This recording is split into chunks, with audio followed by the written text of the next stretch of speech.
Picture yourself getting up, reaching for your phone, and looking at your bank balance like you normally do. Everything appears fine initially. Your balance is showing, your payments came through, nothing feels off at all. But underneath the surface, something has shifted. And most folks have absolutely no clue it's occurring. Because beginning in 2026, a single figure, $10,000, could silently determine whether your financial behavior gets marked, examined, or scrutinized. And here's the detail that's taking so many people by surprise. It's not only about big transactions anymore, it's about habits, frequency, and how your funds travel. Even if every cent is yours, even if you've done absolutely nothing improper. For millions of retirees surviving on steady incomes, handling savings cautiously, assisting relatives, or just transferring funds between accounts, routine behavior can abruptly appear questionable to a system that doesn't recognize you, doesn't understand your background, and doesn't consider about purpose. And once you're within that scope, what follows next can range from a basic notice to something far more concerning. So the essential question is what truly shifted and why are so many older Americans vulnerable without even knowing it? Hi, I'm Sophia, and in this video, I'm going to guide you through precisely what this $10,000 threshold actually represents heading into 2026. What's genuinely shifting behind the curtain and why it's impacting retirees more than nearly anyone else currently. We're going to explain this in a straightforward, actionable way. No complexity, no scare methods, just what you should understand to safeguard yourself and maintain command of your money. I'll also reveal real-life examples that appear entirely ordinary on the outside, but can draw scrutiny under the existing framework, and most critically, what straightforward measures you can implement to prevent issues before they even begin, because once you grasp how this operates, the whole situation becomes significantly more controllable. But there's one illustration in particular that makes all of this extremely tangible, and it begins with somebody just like you. Let me present you to Patricia. She's 71 years old, a former school educator who dedicated over 3 decades to the classroom. She leads a calm, organized life, and like numerous retirees, she oversees her own money thoughtfully. Every month, her Social Security payment is deposited into her account. Every now and then, she moves funds from her savings to handle bigger costs, a healthcare bill, a household fix, a trip to visit her grandchildren. Nothing extraordinary, nothing dangerous, just the sort of financial routine millions of retirees maintain every single day. She's never attempted to conceal funds, never skipped taxes, never done anything even slightly suspicious. But here's where things take a shift. Under the frameworks now being utilized and broadened heading into 2026, Patricia's completely typical behavior could begin to appear irregular, not to a human, but to an automated program designed to identify trends. Because the program doesn't recognize a former educator handling her savings, it observes deposits, movements, scheduling, and figures. And if those trends don't obviously correspond with what's documented on record, they can attract scrutiny. Not because something is improper, but because something doesn't precisely align. And this is precisely where so many individuals get taken by surprise. Because to comprehend why Patricia and millions similar to her could wind up within that focus, you have to understand where this whole framework originated. This traces all the way back to 1970 when the US enacted legislation called the Bank Secrecy Act. At the time, the objective was clear. Give the government a mechanism to monitor serious financial offences like money laundering, drug trafficking, and tax evasion. As part of that legislation, banks were obligated to document certain categories of transactions, particularly any cash deposit or withdrawal of $10,000 or above. That document is called a currency transaction report, and for decades, that $10,000 benchmark has stayed exactly unchanged. But here's what most individuals don't understand. That figure was established over 50 years ago. Adjusted for inflation, $10,000 back then would be roughly comparable to around $80,000 today. In other words, what was previously regarded as a significant uncommon transaction is now something considerably more typical in daily financial activity. Retirement withdrawals, home-associated costs, even particular kinds of savings movements can readily hit that amount without creating any practical concern. But the framework never adapted. The figure remained locked in time. And now, as financial behavior has expanded and developed, more and more everyday individuals are bumping against a benchmark that was never intended for today's environment, which presents a vital question. If the regulation itself hasn't shifted, why does it suddenly seem like the exposure is growing? And the response to that inquiry begins with something most individuals have never even encountered. But it's one of the primary reasons accounts get marked today. It's called structuring. Now, on paper, structuring is fairly straightforward. It's when somebody deliberately splits up a big transaction into lesser amounts to prevent activating that $10,000 reporting obligation. For instance, instead of depositing $15,000 all at once, somebody might deposit $9,000 today, another $9,000 the following day, and maintain everything just beneath the limit. That behavior, even though each separate deposit is under $10,000, is regarded as a warning sign. And in grave situations, it can actually be classified as a federal violation. And when you learn that, it probably seems logical. The concept is to identify people who are purposefully attempting to conceal funds. But here's where matters begin to get complex, because the framework doesn't genuinely understand motivation. It doesn't understand why you completed those deposits. It only recognizes the behavior. And that's precisely where retirees, more than nearly any other demographic, begin to encounter difficulties without understanding it. A lot of older Americans didn't mature in an era of electronic banking and computerized monitoring. Many still favor cash. Some store money at home. Others make smaller, more regular deposits simply because that's how they've always handled their money. It feels more secure, more manageable, more comfortable. But to an automated surveillance framework, that identical conduct can appear nearly indistinguishable from someone attempting to circumvent reporting regulations. And that's the gap. What feels routine to you can appear questionable to a framework that's solely designed to recognize patterns, not comprehend individuals. There have been actual circumstances where people, entirely law-respecting, had their accounts marked simply because their deposit practices didn't match what the framework anticipated. No unlawful purpose, no concealed earnings, just a disconnect between personal conduct and algorithmic assessment. And once that marker is activated, it can initiate a sequence of events that most individuals are not equipped for, because this doesn't merely end at a document being submitted somewhere in the background. In some instances, it intensifies. Accounts can be scrutinized more thoroughly. Transactions can be interrogated, and in more significant circumstances, especially when structuring is presumed, assets can actually be held while matters are examined. There have been recorded instances where people had tens of thousands of dollars locked up for months, occasionally longer, simply because their transaction behaviors raised alarms. And what makes this even more challenging is how the procedure functions once that occurs. In particular circumstances, the responsibility falls to you to demonstrate that your own funds are legitimate, not the reverse situation. That means collecting documentation, justifying transactions, sometimes even retaining legal assistance just to recover access to money that was yours originally. For someone surviving on a steady income, that sort of interruption isn't merely bothersome, it can be financially catastrophic. Now, to be fair, this is not what occurs to most individuals. Millions of transactions are documented every single year, and the overwhelming majority never result in any subsequent action at all. But the reason this is significant, particularly right now, is because the framework that determines which cases receive scrutiny is evolving. And that's the element that leads us straight into what's occurring next, and why 2026 is such a pivotal moment. And this is where matters change in a manner that most individuals haven't completely understood yet.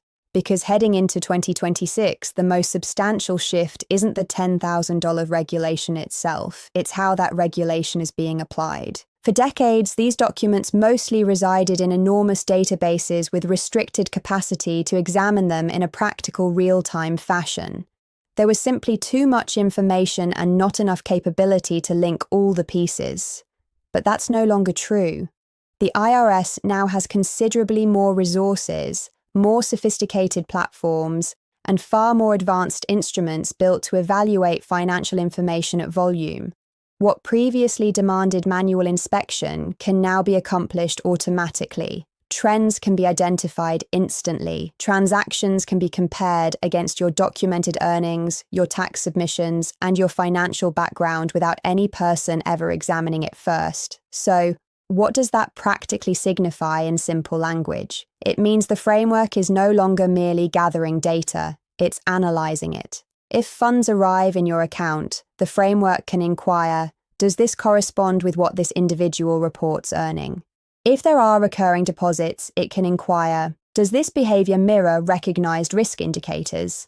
If there are discrepancies, even minor ones, it can highlight them for additional examination.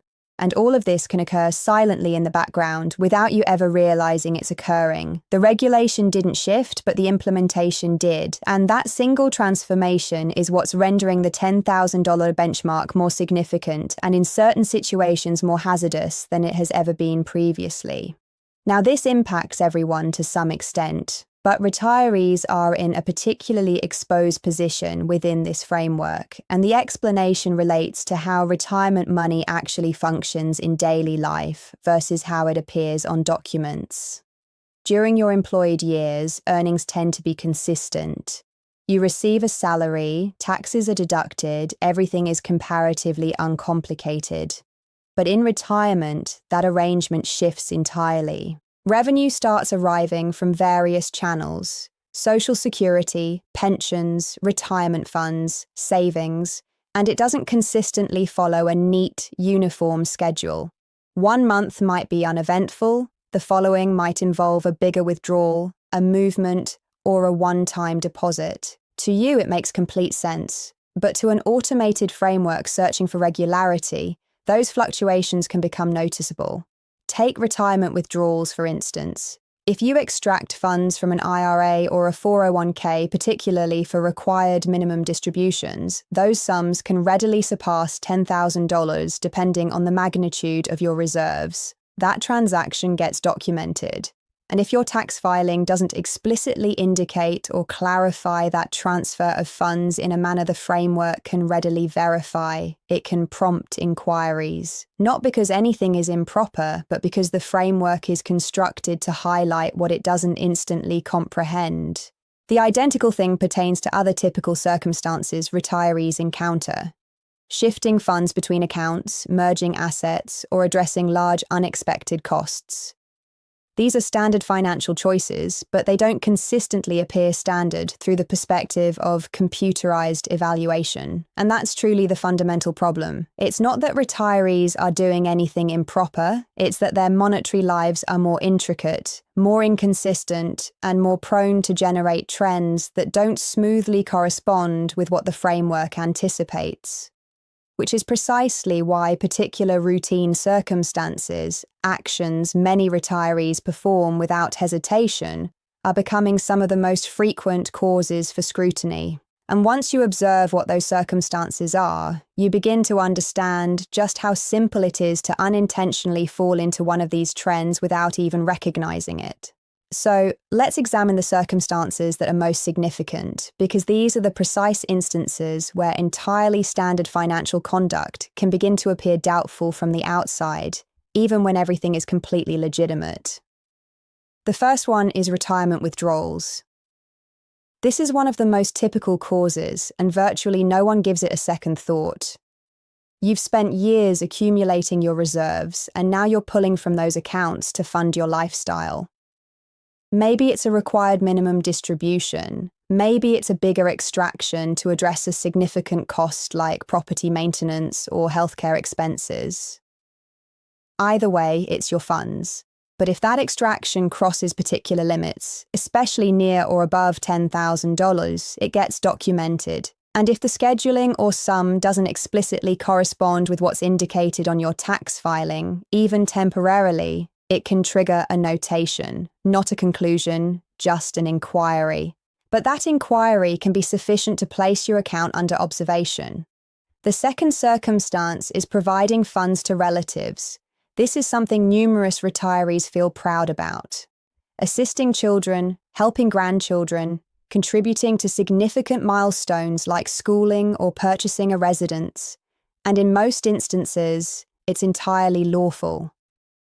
But the manner those contributions are provided matters more than most individuals understand.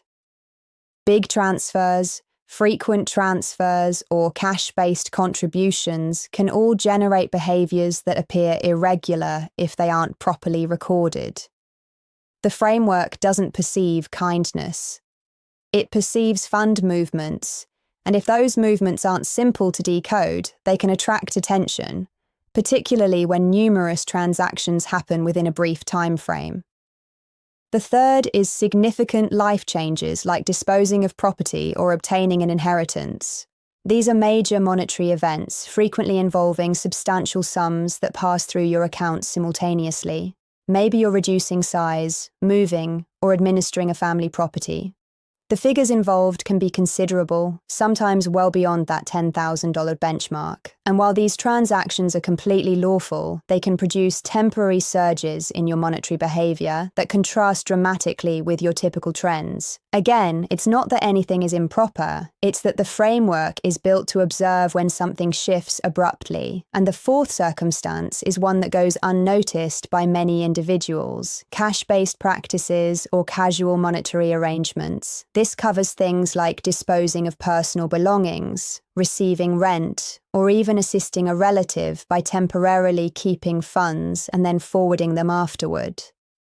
These circumstances frequently involve cash or numerous lesser transactions. And when those transactions begin to establish trends, particularly trends that mirror structuring, they can generate worry. What seems like basic daily money handling can appear quite different when it's condensed to information entries on a display. Now here's where it becomes particularly crucial to comprehend what occurs afterward, because once a transaction or trend is highlighted, it doesn't instantly indicate there's an issue, but it does indicate your data enters a framework designed to examine more closely.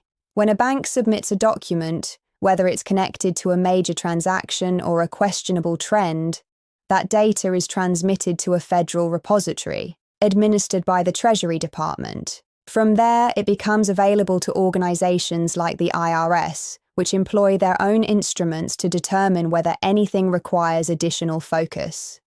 In numerous instances, nothing occurs whatsoever. The document remains there, part of a significantly bigger information collection never pursued. But if something becomes notable, if there's a discrepancy, a trend, or an inquiry that can't be readily resolved by the framework, that's when it can advance to the following phase. And that phase is typically communication. It might begin with a correspondence requesting explanation about particular transactions. Simple, but still alarming if you're not anticipating it. In other instances, it can progress into an official examination where your monetary documents are analysed more carefully over a duration of time. And in more critical circumstances, especially when trends suggest structuring or unaccounted cash movement, the repercussions can become more direct. Accounts can be limited, assets can be temporarily locked. And in uncommon but absolutely real situations, legal proceedings can commence that demand you to actively verify where your funds originated and why they travelled the way they did. That's the element that surprises people off guard, because at that stage, it's no longer merely about comprehending the regulations, it's about addressing them under duress. Now, before this begins to feel intimidating, there's something crucial you should understand. Because while all of this is genuine and the exposures are growing, there's another dimension to this that most individuals never discover, and it transforms how you should consider everything we've just discussed. Now here's the detail that almost never gets clarified, but it entirely changes how you should regard all of this. The overwhelming majority of these documents never result in anything. Millions upon millions of transactions are highlighted, logged, and archived every single year. And most of them are never examined by an actual person. No correspondence, no examination, no subsequent action, nothing. And that's significant because it indicates the framework isn't engineered to pursue every retiree who deposits or transfers funds in a marginally uncommon manner. It simply wouldn't be feasible. But, and this is the critical transformation, the framework is improving at focusing its attention. It's no longer about quantity, it's about accuracy. With more sophisticated instruments, superior information comparison, and computerized evaluation, the IRS doesn't need to examine everything. It just needs to recognize the trends that emerge the most. And that's why the exposure, while still comparatively minimal on a personal level, is growing in a very particular manner. It's becoming more focused, more discerning, more reliant on whether your monetary behavior is simple to comprehend or perplexing when observed through information alone. So the actual objective here isn't to circumvent the framework completely. That's not practical. The objective is to ensure that if your monetary behavior is ever examined, it makes sense right away. No speculation, no uncertainty, no unresolved inquiries. And this is where matters transition from knowledge to authority, because there are a few straightforward practical measures that create a tremendous impact. And the first one is also the most effective. Maintain clear, systematic documentation of your monetary behavior. Not merely your monthly records, but anything connected to bigger or less regular transactions. If you dispose of your property, retain the settlement papers. If you obtain an inheritance, retain the documentation that indicates where that funding originated. If you take a withdrawal from a retirement fund, preserve the records that clarify it. And if you provide funds to a relative, note it down. Date, figure, and reason. Because if an inquiry ever surfaces, the distinction between a rapid resolution and an extended complication often reduces to one element: paperwork. The framework may highlight a transaction, but it can't dispute a transparent documented record. The second measure is collaborating with the appropriate type of specialist. And this is particularly vital for retirees, because retirement money is not as uncomplicated as it once was. A certified tax specialist, someone who comprehends retirement earnings, distributions, and documentation obligations, can assist you in organizing matters in a fashion that is both compliant and simple to clarify. They can verify your tax submissions correspond with what's genuinely occurring in your accounts, so there are no inconsistencies. They can additionally counsel you on matters like contribution documentation, major movements, and scheduling. Minor modifications that can avert misunderstanding down the road. This isn't about altering anything dramatically in a substantial fashion. It's about ensuring everything corresponds clearly across every area. And the third measure might seem counterintuitive initially, but it's essential. Refrain from attempting to remain undetected by dividing up transactions.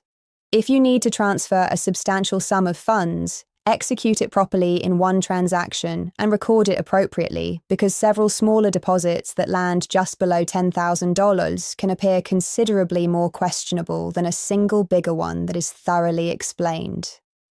This is one of the most frequent errors individuals commit, not from harmful motivation, but from prudence. They believe they're being cautious when actually they're generating a trend that attracts greater attention. Openness, when it's supported by records, is invariably the more secure approach. Now, there are a handful more measures that become equally significant once you comprehend how this framework genuinely functions, particularly when it relates to your protections, your relatives, and circumstances that most individuals never consider carefully about until they develop into a difficulty. The following tier of security comes down to something many individuals don't contemplate until it's past due. And that's comprehending your protections and how to react if you're ever reached out to. Because if you do get a correspondence or a notification, the poorest action you can take is overreact or disregard it. These circumstances are nearly always controllable when addressed appropriately. You have the right to comprehend why you're being reached out to. You have the right to reply with records. And most significantly, you have the right to professional assistance. That means you don't need to resolve it independently. A certified tax specialist or legal professional can intervene, correspond on your behalf, and ensure everything is managed correctly. In numerous instances, what appears alarming initially is settled with thorough documentation and a brief clarification. But scheduling is important. Addressing early, composedly, and accurately can stop a minor matter from developing into something considerably bigger.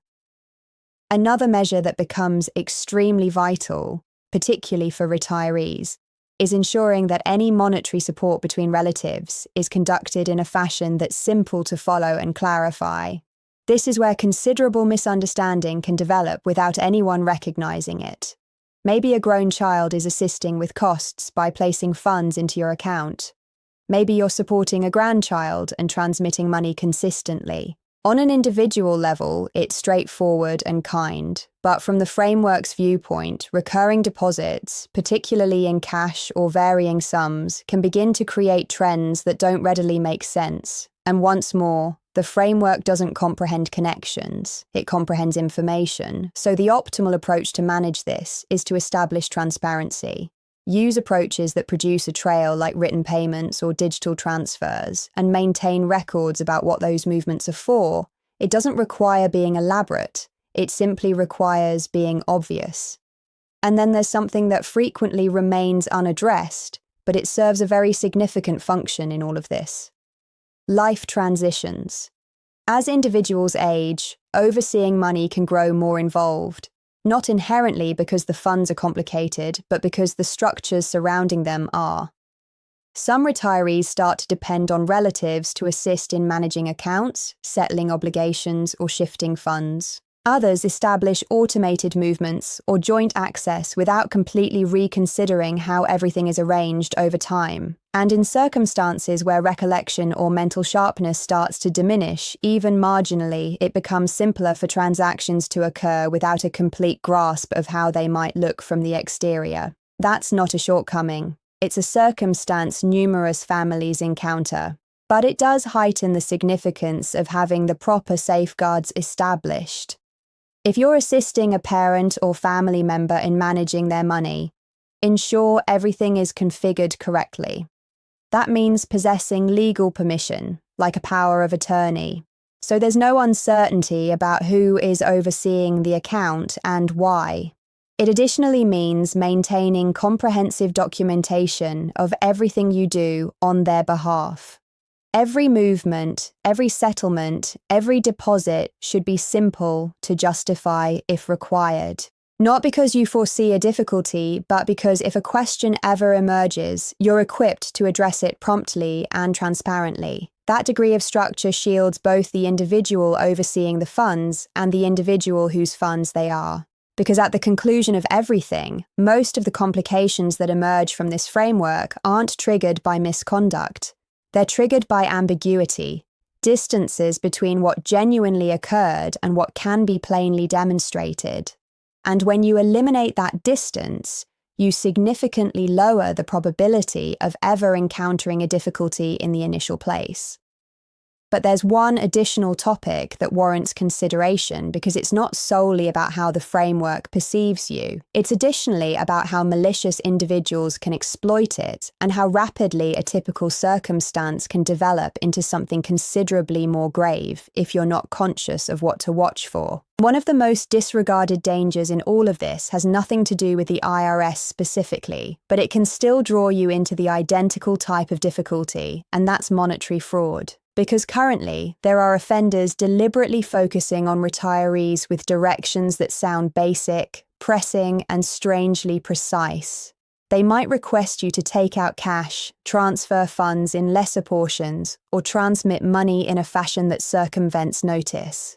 They'll frequently manufacture a feeling of urgency, informing you it's deadline-driven, private, or connected to something significant like a household crisis, a judicial matter, or even an alleged governmental demand. And in the instant, it can seem believable. But here's the concealed threat.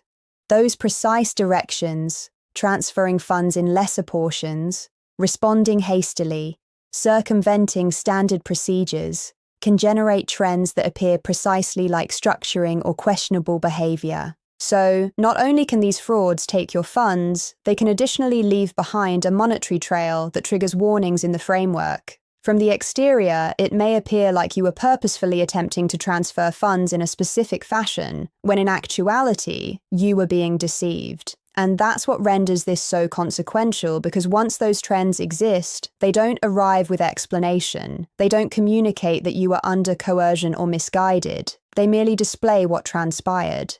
That's why one of the most essential practices you can develop is this. Whenever you're instructed to transfer funds in a manner that seems atypical, hurried, or concealed, halt. Take a moment back. Consult with someone you have confidence in before taking action. A relative, a monetary consultant, even your financial institution. Because one discussion can avert a circumstance that's not merely monetarily harmful, but extremely challenging to unravel later. And beyond all the regulations, the documentation, and the frameworks, there's a more profound matter here that many individuals experience, but don't consistently express openly. It's that perception of being observed, of having your monetary existence tracked after years of conducting everything the proper way. For numerous retirees, that sensation isn't merely aggravating. It feels intimate. You labored, you accumulated, you adhered to the guidelines. And now it can appear like typical conduct is being regarded with doubt. And that conflict is genuine. On one end, there's a necessity to deter significant monetary offences. On the other, there's a very personal longing for confidentiality, autonomy, and authority over your own funds. That equilibrium isn't flawless, and it likely never will be. But comprehending how the framework operates provides you something valuable. It provides you authority within that framework. Because once you recognize what draws attention, once you understand how your monetary behavior is being assessed, you're no longer speculating. You're making knowledgeable choices. You're recording what's important. You're steering clear of trends that can be misconstrued. And that transforms the whole encounter from doubt to understanding, because this isn't about altering your existence or being reluctant to utilize your own funds. It's about ensuring that the manner you handle it is as transparent on documents as it is in practice. And when you accomplish that, most of the exposure we've discussed simply recedes into the background where it belongs. Now, looking forward, there's one concluding element you need to grasp, because what's occurring now isn't a singular adjustment. It's component of a considerably broader transformation that's still progressing, and it's going to influence how monetary frameworks function for years ahead. As we look forward, it's crucial to recognize that what's occurring presently isn't short-lived. It's component of a sustained shift in how monetary frameworks function. The progression toward greater information, greater automation, and greater instantaneous evaluation isn't decelerating. If anything, it's intensifying. Every year, the capabilities become more sophisticated, the frameworks become more interconnected, and the capacity to recognize trends becomes more exact. And that's accurate regardless of politics, leadership, or regulatory discussions. The instruments are already present, and they're solely improving at performing what they were created to accomplish. Evaluate monetary conduct at magnitude. Now, that doesn't indicate the regulations themselves won't develop. There will continue to be conversations about limits, confidentiality, implementation, and equity. Some initiatives will advance, others will be reduced, just like we've observed previously. But the general trajectory is apparent. Monetary behavior is becoming more visible to the frameworks that observe it, and that indicates the practices you establish now, maintaining documentation, remaining structured, comprehending how your funds travels, aren't merely beneficial in the near term. They're becoming fundamental components of overseeing your money in the contemporary world. But here's the element that is most important. None of this removes your capacity to handle your funds assuredly and securely. You are not helpless in this framework. In fact, once you comprehend how it operates, You're in a considerably stronger situation than most individuals because the dangers we've discussed don't originate from performing routine activities. They originate from performing routine activities without proper records or consciousness of how they register. And that's a challenge you can address. You can maintain documentation that conveys the complete account. You can collaborate with specialists who ensure everything corresponds properly. You can circumvent trends that produce misunderstanding, and you can remain educated as these frameworks continue to develop. Those are basic, functional measures, but they create an enormous difference. They convert something that seems unpredictable into something that's entirely controllable. At the conclusion of everything, you've dedicated your existence constructing what you possess. You've deserved the ability to utilize it, appreciate it, and distribute it without unwarranted anxiety or apprehension. And the purpose here isn't to cause you distress. It's to ensure you're equipped. Because when you comprehend the regulations, when you recognize what to observe for, and when you have a definite strategy established, you can proceed forward with assurance, understanding precisely where you position. If this assisted in making things clearer for you, think about passing it along to somebody who might benefit from hearing it, because many individuals are still uninformed of how these developments can impact them. And if you have inquiries or particular circumstances you'd want addressed, inform me. There's considerably more to investigate when it comes to retirement finances and safeguarding your monetary future.